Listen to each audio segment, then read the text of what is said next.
La marge de sécurité, c'est un concept en investissement qui est assez simple. Quand tu investis dans une entreprise, tu dois évaluer évidemment sa valeur, mais forcément, l'investissement comporte des risques. Tu peux oublier certaines données, donc tu peux complètement te planter sur ton analyse et sur l'appréciation de la valeur du business. Par exemple, en immobilier, t'as pas vu qu'il y avait la toiture qui était pas bonne, tu vois. Et hop, du jour au lendemain, tu découvres qu'il y a de la toiture à refaire. Donc l'idée de la marge de sécurité, c'est de prendre en compte le fait qu'on puisse déjà, se tromper. On essaie toujours d'acheter quelque chose de plus bas que sa valeur.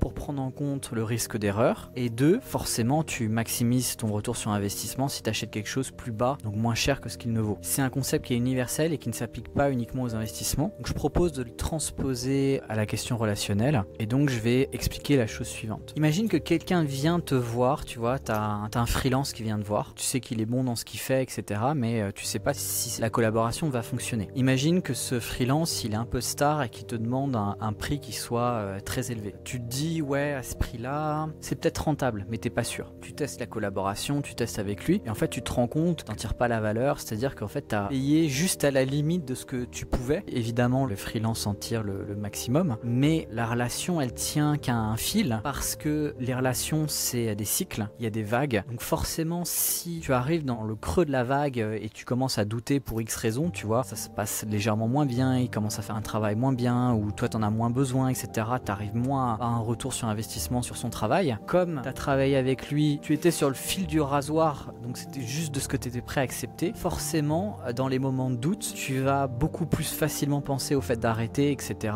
Et donc il y a un risque inhérent à la relation si finalement dans le contrat implicite, tu acceptes juste que ce que t'es prêt à accepter et que t'es au bord. La next step, c'est l'arrêt de la relation. Et donc là, ça vaut pour les prestataires. Donc si t'es capable de faire en sorte de payer un prestataire bien, mais que toi t'es à peu près sûr à encaisser un creux de la vague émotionnelle, et ben en fait ça sécurise la relation parce que tu vas pas remettre en cause au premier moment de doute en fait. Donc si on transpose ça à la relation de couple, tu vois, si au début tu dates la personne, tu vois que le bon visage, etc. et que tu prends ça comme finalement la norme, que t'emménages ensemble et que tu vois finalement entre guillemets les mauvais côtés de la personne que t'avais pas dessiné, là t'as une énorme différence finalement entre tes attentes et la réalité. Si tu as vu tous les travers avant de t'engager et que tu connais un peu la personne là-dessus, au final, probablement que dans la vie de tous les jours, comme tu as grossi le trait au départ, bah tu vas plutôt être surpris de manière positive. Moi j'avais un prof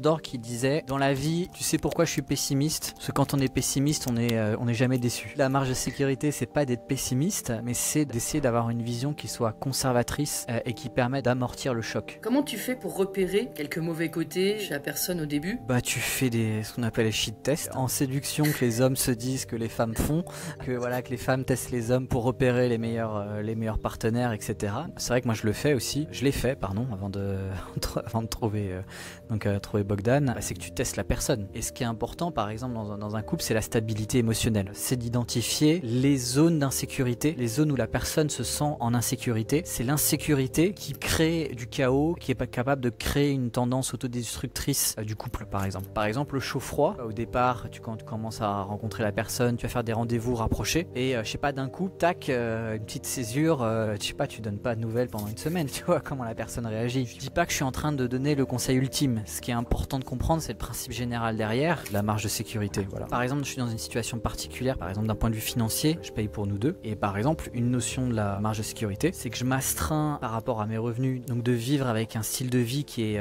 extrêmement minimaliste comparé à mes revenus, pour ne pas habituer mon compagnon à un style de vie qui fait que dans un moment de creux, tu vois, ça puisse être générateur de doute, d'avoir l'impression d'être le dindon de la farce, etc., que je me fais spolier ou je sais pas quoi, tu vois.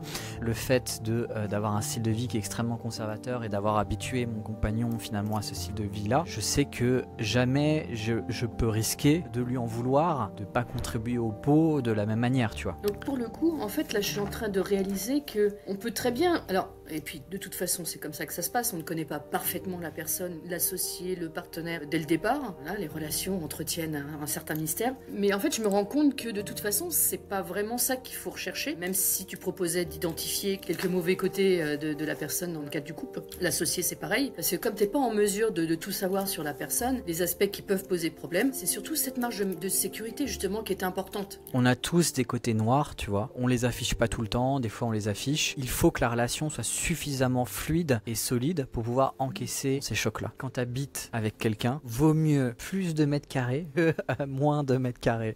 Donc réfléchis quand même un petit peu dans ton choix et ne va pas te créer ta propre prison. Un jeune couple qui habite pas encore ensemble, l'erreur classique, tu vois, c'est chacun vit dans 20 mètres carrés à Paris. Bah, qu'est-ce qu'on va faire? Oh tiens, on va prendre un appartement de 40 mètres carrés et ça va être génial. Entre guillemets, ça revient moins cher à la somme globale. On a le même nombre d'espaces, 40 mètres carrés, etc. Non, non, non, non, non. Quand tu habites avec quelqu'un, c'est pas la somme des 2 appartements qu'il faut. Il faut encore plus pour absorber des chocs de volatilité. Par exemple, une idée, c'est chacun doit avoir sa pièce séparée. C'est un sanctuaire, l'autre n'y va pas, etc.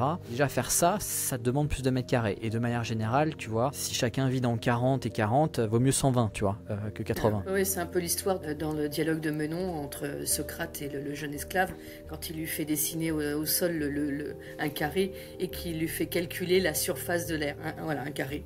Voilà, avec les 4 côtés de la même longueur. Et donc, il lui fait dessiner un carré de plus, donc il double un côté. Nécessairement, on se retrouve avec 3 autres carrés, voilà, pour faire le grand carré, avec 4 carrés à l'intérieur. Et donc, l'esclave, spontanément, il dit, si je double le côté, dans ce cas-là, la surface, ça va être le double de la surface du carré initial. Bah non, mon garçon, regarde, 1, 2, 3, 4. En fait, il faut quadrupler ta surface. Donc en fait, c'est même pas tripler, c'est quadrupler qu'il faut. Merci, Socrate.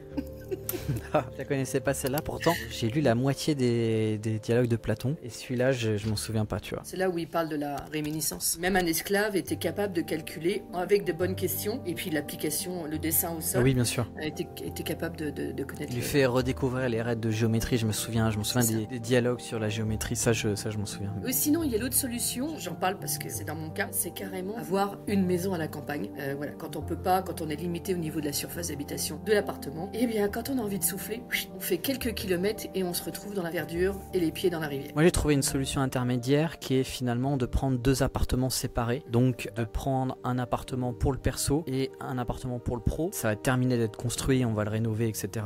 pour que ça soit à notre goût. Mais tu vois, le fait de sortir de chez soi, de marcher, d'arriver au bureau, etc. Il y a déjà une césure, mais aussi finalement ça permet d'avoir 2 espaces séparés, etc. Ouais. Et évidemment, si tu as ça et qu'en plus tu as voilà, une maison à la campagne pour faire cette idée de contraste, pouvoir prendre des breaks, etc., c'est sûr que c'est le Saint Graal.